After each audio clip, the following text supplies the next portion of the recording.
Muito bem, vamos para o 14º vídeo em que nós vamos corrigir o score, já vou explicar por quê, e nós vamos fazer um código para contar o tempo também dentro do Game Manager. Bom, qual que é o problema que nós precisamos corrigir? Bom, quando eu fui abrir o meu projeto agora para continuar gravando os vídeos, ele está dando um problema e ele não está mais contando os pontos, ele não está mais colidindo com... A bullet não está mais colidindo com o tanque adversário, tá? Por que que isso está acontecendo? Na verdade, eu não sei por que que estava funcionando antes, porque está equivocado o modo como foi construído, e agora ele está dando erro. Eu não sei por que que antes ele não dava, ele só começou a dar erro agora. O negócio é o seguinte, no código que a gente construiu, no Tank Movement, a gente cria um objeto público do tipo Game Manager Script, né? Esse é o tipo desse objeto, e damos o nome para ele GM, dessa variável. Na função start, a gente pega esse objeto GM e pega o componente Game Manager Script. Isso até funcionaria, só que o problema é que aqui fora, na Unity, quando a gente vai no Player 1 e no Player 2, ele pede um objeto do tipo Game Manager, e nós jogamos um objeto do tipo Game Object. Esse aqui é um Game Object, certo? Que tem dentro um Game Manager Script. Mas esse objeto aqui precisa ser do tipo Game Object, para depois ele poder pegar o componente Game Manager, certo? Então, para corrigir isso, a gente tem que fazer uma coisa aqui. A gente pode deixar esse Public Game Manager, GM, só que a gente tem que fazer um Public Game Object, do tipo Game Object, e aí a gente pode dar o nome para ele de, sei lá, vamos dar Game Manager. Tá? E vamos salvar isso daqui. Daí, aliás, daí aqui esse GM vai receber Game Manager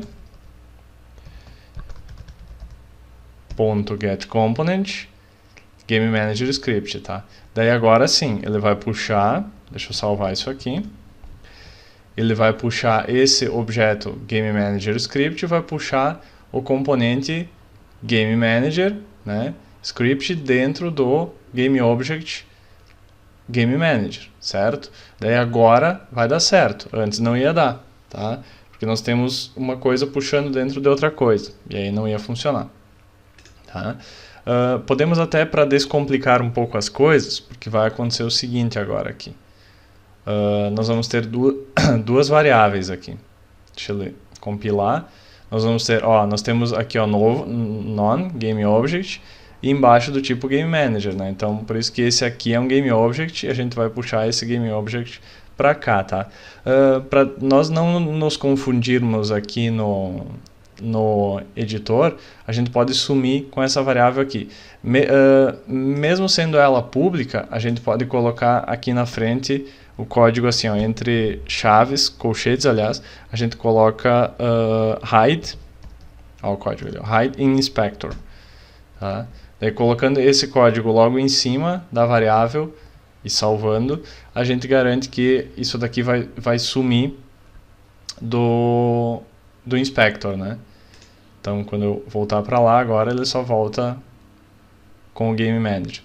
Então, percebam que eu, em vez de atribuir diretamente o Game Manager nessa variável GM, eu criei um Game Object que recebe aquele Game Object Game Manager que a gente criou, recebe esse daqui, e daí a variável GM puxa o componente Game Manager Script para dentro dela, né? Daí agora sim, quando eu der um play, só deixa eu botar isso no player 1 também, vou botar o mesmo Game Manager aqui, aí volta a funcionar certinho.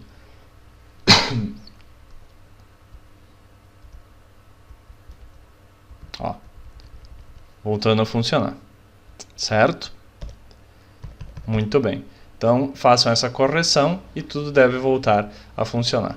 Agora nós vamos então implementar o tempo dentro do mesmo script, Game Manager Script, tá? Na verdade, existem várias formas da gente implementar um contador de tempo, tá? Eu vou usar uma delas, não é a única, mas eu acho que vai ser a mais fácil de vocês compreenderem, tá? Vamos criar uma variável. A gente pode fazer, na verdade, o tempo crescente, o tempo decrescente, a gente pode fazer de várias formas. Vamos fazer o tempo decrescente, tá? Na verdade, essas duas variáveis aqui, player 1 score e player 2 score, elas poderiam até ser... Ah, não, ela tem que ser pública porque elas têm que ser acessadas de fora, né? Então temos que deixar elas públicas. Daí até para esconder elas no inspector, mas vamos deixar ela ali também. Nós temos que criar agora uma variável, vamos criar uma variável public do int inteiro, né? Initial time, tá? Que vai ser o tempo inicial do jogo, tá? Vamos criar uma função void public void decrease time. É uma variável que vai decrescer o tempo. Nessa variável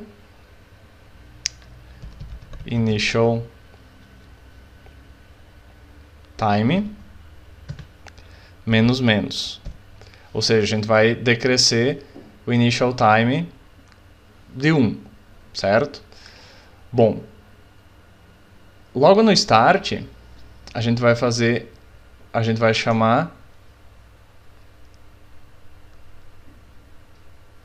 chamar um código chamado invoke. Ó, tem o invoke repeating, tá? Olha aqui os campos desse invoke repeating. Ele pede uma string com o method name, né? O nome do método. Ele pede um float time, que é o tempo que ele vai começar. E ele pede um float repeat rate, tá? Que é o tempo que ele vai repetir a função. Ó. Ele diz invoca o método name in time seconds, tá? Time é esse aqui, time seconds. E então repetidamente chama a cada repeat rate seconds, ou seja, ele pode invocar algo num determinado tempo e depois ele vai continuar invocando de acordo com o segundo. Então se eu botar no 0 segundo, ele vai começar e depois eu posso botar de 1 em 1 segundo, tá? Então invoke repeating.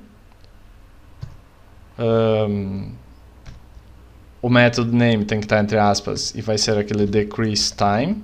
Cuidem para escrever certinho, senão não vai funcionar. Eu já estava escrevendo errado. Decrease time. Isso começa no 0, 0f. E repeat time a gente vai botar 1.0f, ou seja, de 1 em 1 segundo, né? Certo? Então, o que vai acontecer aqui? Ele vai chamar essa função decrease time, a primeira vez no 0 segundo e depois de 1 em 1 segundo. Ele vai ir chamando ela até o jogo terminar. Quando é que o jogo termina? Eu preciso verificar isso, né? Então, if initial time for menor ou igual a 0, né? Então significa que o jogo acabou, tá? Daí eu vou botar, por enquanto, eu vou botar só o código aqui, eu vou botar só o cancel invoke, que daí a gente cancela aqueles invoke que estão fazendo aqui em cima, tá? Vamos fazer um teste e ver se isso está funcionando. Vamos no nosso Game Manager.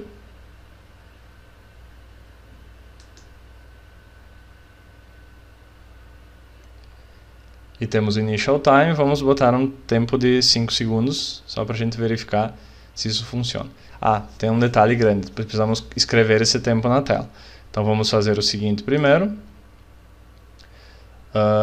Nós temos o nosso time text aqui, né? Então dentro do update, nós temos que fazer o seguinte. Time text time text, ponto, text, recebe, time, 2 pontos, espaço, mais, initial time, ponto toString, para converter aquele valor que é um int, que é um inteiro, para converter ele em string para poder somar com essa string aqui. Então no update ele vai ficar atualizando a cada vez, né? Na verdade não precisaria nem colocar ele no update, daria para a gente colocar ele, para não ficar atualizando sempre, a gente pode colocar ele até aqui dentro, eu acredito que vai funcionar também. Opa, eu dei 2 Ctrl C, Ctrl X, Ctrl V. Daí a gente deixa o nosso update mais limpo. Acho que é isso. Vamos salvar de novo.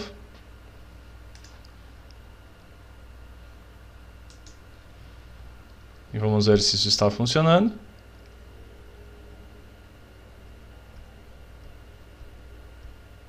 Quatro, 3, 2, 1, 0. Muito bem. Funcionando. Só ele não está mostrando 5, porque na hora que ele entra, ele já chama e ele já decresce 1.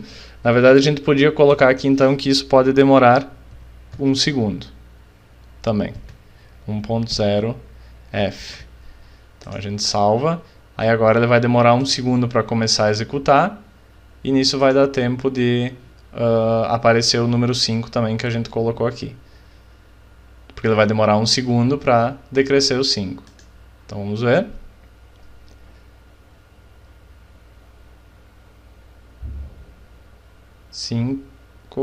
Não apareceu o 5 também. Talvez não tenha dado tempo de compilar, vamos ver.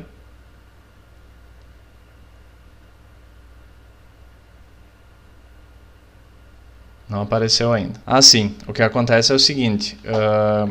Quando a gente dá o start, ele vai invocar isso na primeira vez. E a primeira coisa que ele faz quando ele invoca é diminuir o texto de 1, né? Então, na verdade, a gente precisaria colocar no start para mostrar também esse valor. Daí isso iria funcionar. Daí ele mostra o valor inicial que está lá, né? Porque quando ele começa como 5, ele já vai executar uma vez e ele já vai diminuir para 4. Então é isso que acontece. Por isso que não mostra o 5. Agora deve mostrar. Daí ele já chama no start mostrando o tempo. Mostra o tempo 5, depois de 1 segundo ele executa 4, 3, 2, 1 e 0. Agora ficou certinho. E no 0 ele para e o invoke para. E aí nós temos que tratar mais coisas depois, chamando o game over, enfim, fazendo o que tiver que fazer, que nós vamos fazer nos próximos vídeos. Esse eu fico por aqui.